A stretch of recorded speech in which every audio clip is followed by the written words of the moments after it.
Radio da Banga, Radio da Banga, Radio da Banga, Radio da Banga.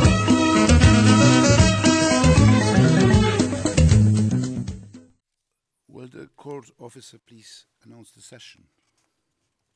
Thank you, Mr. President. The International Criminal Court is now in session. La session de la Cour pénale internationale est ouverte. Thank you very much. We are assembled today to witness the swearing in of the new prosecutor of this court, Mr. Karim Asad Ahmad Khan. As required by the court's founding treaty, the Rome Statute, he will make his solemn undertaking an open court. I welcome Mr. Khan to this session. I am joined at this important occasion by the first vice presidents of the court, Judge Luz Ibanez Carranza, and the second vice president, Judge Antoine Mindua. Due to the requirements of physical distancing related to the COVID-19 pandemic, the other 15 judges of the court are exceptionally not with us in the courtroom, but they have rather connected the session remotely. I am grateful for their participation. I also welcome the presence in the courtroom of the Vice President of the Assembly of State Parties, Her Excellency Ambassador Katerina Sekventsova, the Registrar of the Court, Mr. Peter Lewis, and the President of the ICC Bar Association, Mr. Peter Haynes.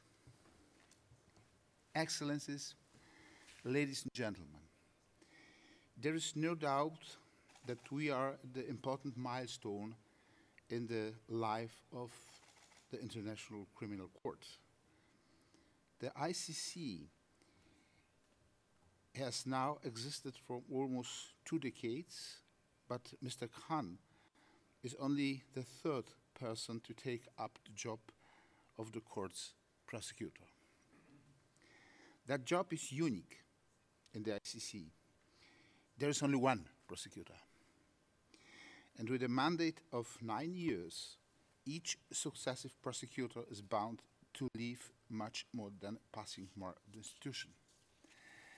Indeed, the prosecutor plays a critical role in the court's work, while judges are the ones who ultimately decide the verdict in each case. It is also true that those cases would never reach the judges without the prosecutor's decision to bring them to court. The same applies to investigations. The prosecutor is the one who takes the initiative to launch them. And it is the prosecutor who is responsible for the way in which the preliminary examination, investigations, and prosecutions are conducted, and how evidence for the prosecution is selected and presented. Obviously, the prosecutor is aided by a large number of highly competent staff, including senior lawyers who argue cases in the courtroom on behalf of the prosecutor's office. Still, the ultimate responsibility lies with the prosecutor, and he or she is the one who will face the public's praise and blame for the actions of the prosecutor's office. And indeed, it was the ICC prosecutor, Madame Fatou Bensouda, at the time, who faced unprecedented consequences from her work last year in the form of sanctions against her person, along with a senior member of her office. This was a stark reminder of the kind of pressure to which the prosecutor might be subjected. All of this is to say that being the ICC prosecutor is a tall job with a heavy responsibility and high expectations. I'm happy to note that Mr. Khan comes to this demanding job with outstanding credentials in the field of international criminal law. He is widely known as a highly capable, determined, and skillful lawyer. For more than 20 years, he has worked across numerous international and hybrid jurisdictions, including the ICC. He has conducted complex investigations and prosecutions, but he has also acted as counsel for the defense and victims in the international criminal cases. In that connection, he served for 1 year as the president of the International Criminal Court Bar Association. I trust that this diverse experience will be of great benefit to him as he assumes his new responsibilities. Excellencies, ladies and gentlemen, I refer to this day as a milestone in the court's lifespan. There are moments when we must pass the torch to other people to carry it forward. This happens with the judges as well. Every 3 years, 1/3 of the court's bench is renewed. The last time that what happened was only 3 months ago. But regardless of the people at the helm, the court's mandate remains unchanged, and our work for justice must continue unabated.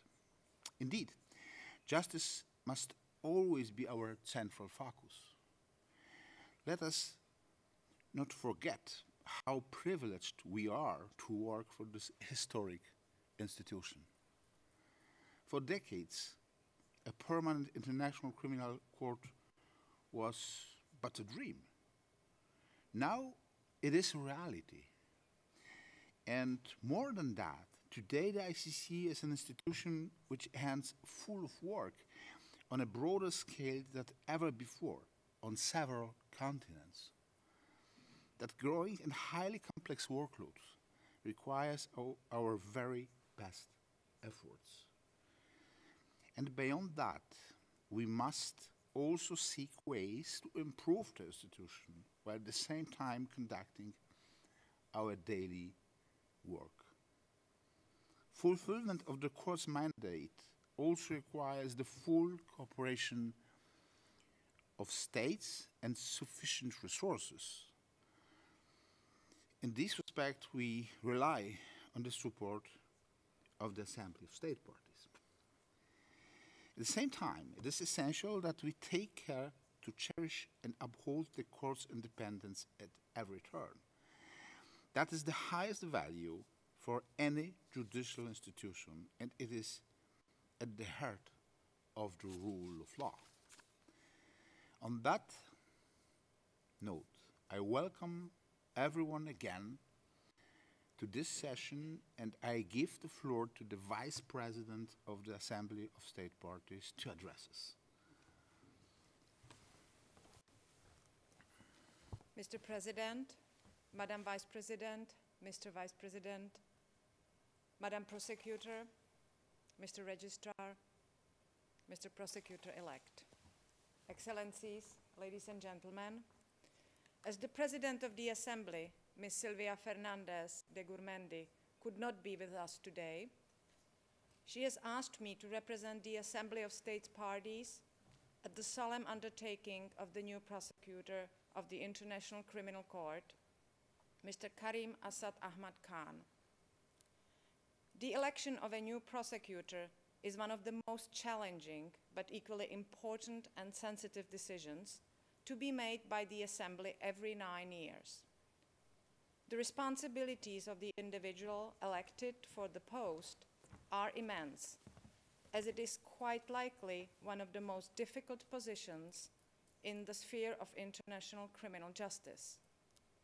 The Assembly took this decision on 12 February 2021, electing Mr. Karim Asad Ahmad Khan for a period of 9 years. Let me take this opportunity to congratulate Mr. Khan on behalf of all state parties on his election and assumption of office. As the new prosecutor steps into office, I'd like to praise Ms. Fatou Bensouda for her courage and unrelenting determination to pursue justice, as well as for the passion with which she has carried out her mandate, both as prosecutor and before as deputy prosecutor. Over the almost 17 years she has been with the court, she has left her imprint on international criminal justice. I thank you. Mr. Khan assumes office at a truly new phase for the court and the Rome Statute system. Not only do the court and the assembly have a new leadership, but the entire system has embarked on a broad review that seeks to strengthen what the international community established in Rome in 1998. Some of the most crucial aspects of this review will fall upon the very shoulders of Mr. Khan. Fortunately, he brings with him an impressive amount of experience in international criminal justice. His knowledge and familiarity with the work of the courtrooms in The Hague is vast and will surely be pivotal in helping all the stakeholders in the Rome Statute system to strive towards our common goal of putting an end to impunity for the most serious crimes. I'm confident that his tenure will constitute a fundamental pillar in the process of delivering international justice, which we all are deeply committed to.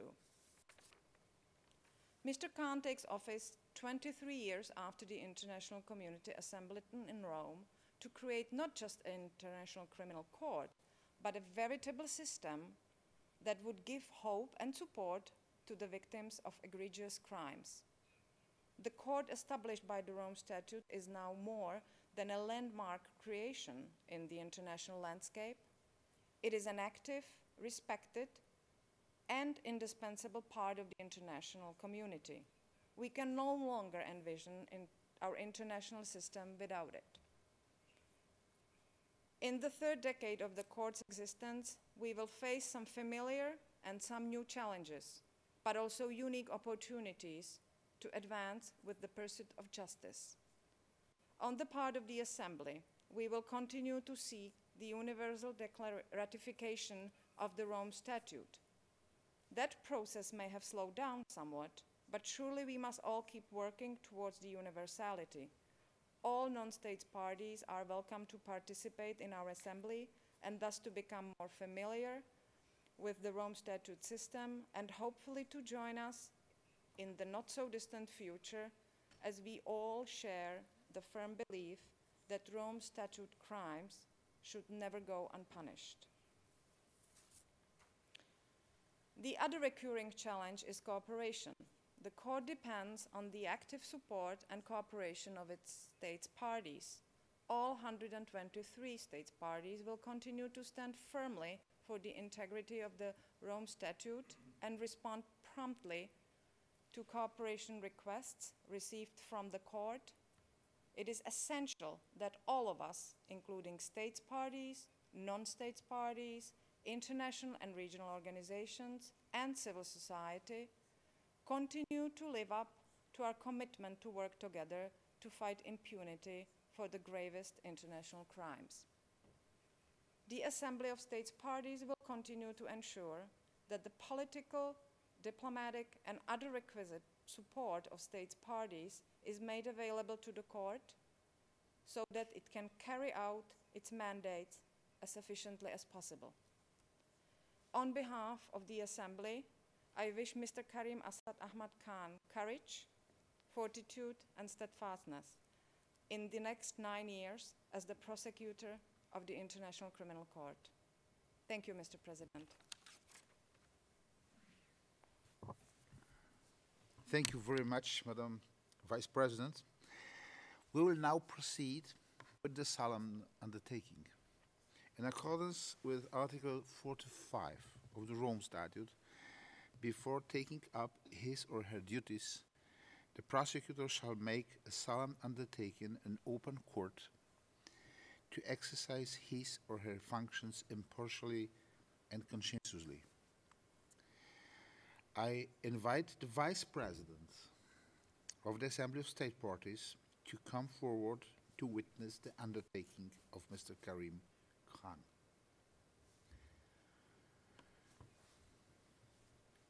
Mr. Khan, I invite you to come forward.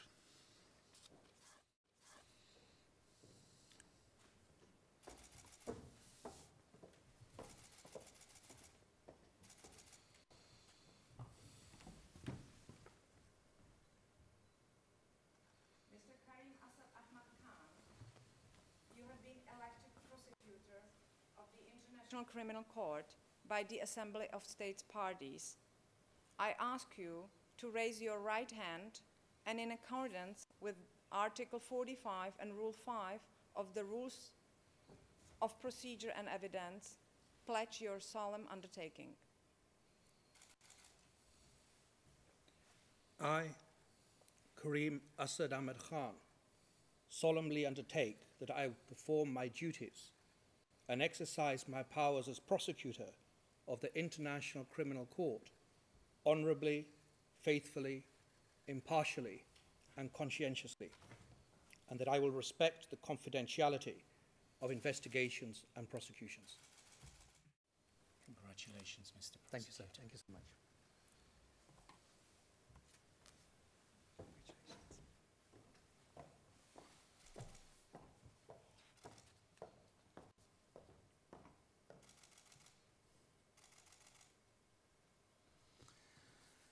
Thank you very much. I now invite the new prosecutor of the court, Mr. Karim Khan, to address us. The floor is yours, please. Thank you so much, Mr. President, Vice Presidents, honorable judges of the International Criminal Court, Vice President of the Assembly of State Parties, Mr. Registrar, President of the International Criminal Court Bar Association, my predecessor Fatou Bensouda, and Deputy Prosecutor, ladies and gentlemen, it is a great honor to take this solemn declaration, but it's apt to recall that this magnificent courtroom, this building, and this office that I now lead can be viewed through two different prisms. First, it is an awful testament to the horrors of mankind, that in this 21st century, as we send rovers to Mars, as we are about to commence space tourism, where we have managed to harness the powers of the sun, of the wind, and of oceans, in this 21st century, medieval crimes are being committed by modern people. Rape, slavery, killings, torture, attacks against identity, all manner of persecution and destruction of cultural property take place as we speak. But through the other prism, through the other lens, this court and the whole Rome Statute architecture represents, in my view, a promise to the future that tomorrow need not be as bleak, as sorrowful as yesterday. To state parties, with respect, I commend you, every single state that has signed up and ratified the Rome Statute, for your commitment to international justice, your commitment to fulfill the promise that you have made. And I undertake, in my new position as prosecutor, to respect the statute, to comply with complementarity, and insist on independence. And I will endeavor to foster cooperation and collaboration wherever possible. I will endeavor to nurture engagement rather than competition. The priority for me, and I believe that's the principle of the Rome Statute, is not to focus so much on where trials take place, but to ensure that the quest for accountability and inroads on impunity are made. Burdens sharing, for me, is a corollary, of course, to resource limitations. But it's also a legal and moral obligation upon all of us, a shared commitment on behalf of humanity, of which we have the honor to be part. And together, I really do believe we can make progress. And I stand steady and willing to engage with states in novel and imaginative ways. Linked to that is my view, Mr. President, that of course the ICC is not only a court of last resort. In my view, and it's a matter for the honourable judges of the court, in my view, the Hague itself should be a city of last resort. Wherever possible, we should be trying to have trials in the country or in the region, wherever possible. Of course, it is easier for survivors and victims. It can save costs, reduce the carbon footprint. But also importantly, it shows we're not in the export business. We're not. We are involved in a body of law that is owned by humanity. It is not of the West or of the East. It's not of the global North or of the South. It belongs to each and every one of us. To non-state parties, I say that I wish to include you in my engagement in this joint quest for justice. The principles that underpin the Rome Statute also find form in the Charter of the United Nations, in customary international law. And my conviction is that we can find common ground in the quest and in the imperative to ensure we eradicate genocide, crimes against humanity, and war crimes. Civil society remains an essential partner. I've worked with many parts of civil society, and I've seen so many occasions when they work in perilous and dangerous situations, and I need their help. The office needs their help, and we will continue to engage with them. And I pledge to be as collegiate with NGOs, with civil society, and as independent from them as I will with states. During my term, my aim is to build upon what works, to build on the solid ground that exists, but also to repair what is broken, to rejuvenate, to revive in the quest for greater efficiency and greater impact. To staff, as my predecessor knows very well, you will be my right and my left hand.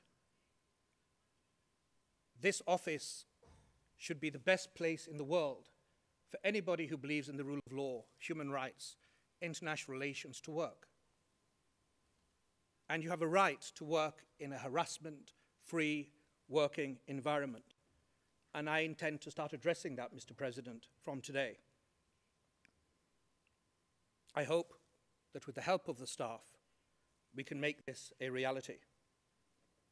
In this regard, in my view, the current gender and geographical imbalance in the office, particularly gender imbalance in the highest echelons of the office, must be treated as an urgent operational priority, requiring immediate correction. And this is not as some favor to different parts of the world or to women. It's a requirement of good management, it's a requirement of justice, but also it's an essential pillar to improve the performance of the office. Linked to that, staff will become increasingly aware that opening preliminary examinations, requesting authorization or commencing investigations is a start. But as we say in English, the proof of the pudding is in the eating. We have to perform in trial. We cannot invest so much. We cannot raise expectations so high and achieve so little so often in the courtroom. As an office, we need a greater realization of what is required by the burden of proof and the obligation to prove a case beyond reasonable doubt. I'm also convinced, and I've said it for years, that if we fully embrace this wonderful gift from the civil law system of Article 54, of investigating, incriminating, and exculpatory evidence equally, so we get to the truth, that is going to be a key component to building stronger cases and getting better results in the courtroom. To the defense, I say, I stand ready for engagement.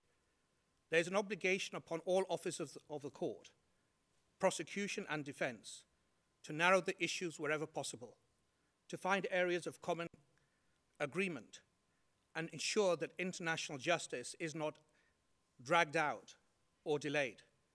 And I also stand ready to improve the issue of disclosure so that trials can also be more effective and efficient. The final word, of course, Mr. President, must be to the survivors. The survivors are the heroes of the story that we have the honor to tell. Their indefatigable energy, their stamina and persistence for justice, I have found repeatedly all over the world, stuns one into silence. And it is as humbling, their example is as humbling as it is inspiring. I ask survivors for their patience as we bring about improvements, but I commit at all times, inshallah, to tell them the unvarnished truth. Mr. President, Excellency, honorable judges attending remotely, I am truly and sincerely humbled at my opportunity to serve, at the responsibilities that have been entrusted in me. And I will do my utmost to discharge those responsibilities without fear or favor, faithfully and with integrity, and in full conformity with the solemn declaration that I have just given. Thank you so much. Thank you very much. Thank you very much, Mr. Prosecutor. The solemn undertaking of the Prosecutor of the International Criminal Court has hereby been concluded in accordance with Article 45 of the statutes. This brings us to the end of today's ceremony. On behalf of the court, I offer heartfelt congratulations to Mr. Karim Khan. As President of the court, I look forward to working with you to strengthen our joint institution. We will be very happy to see you in your new ICC role. Finally, I thank everyone else who has been present today, most of virtually, to witness this event. This session is hereby closed. All rise, veuillez vous lever.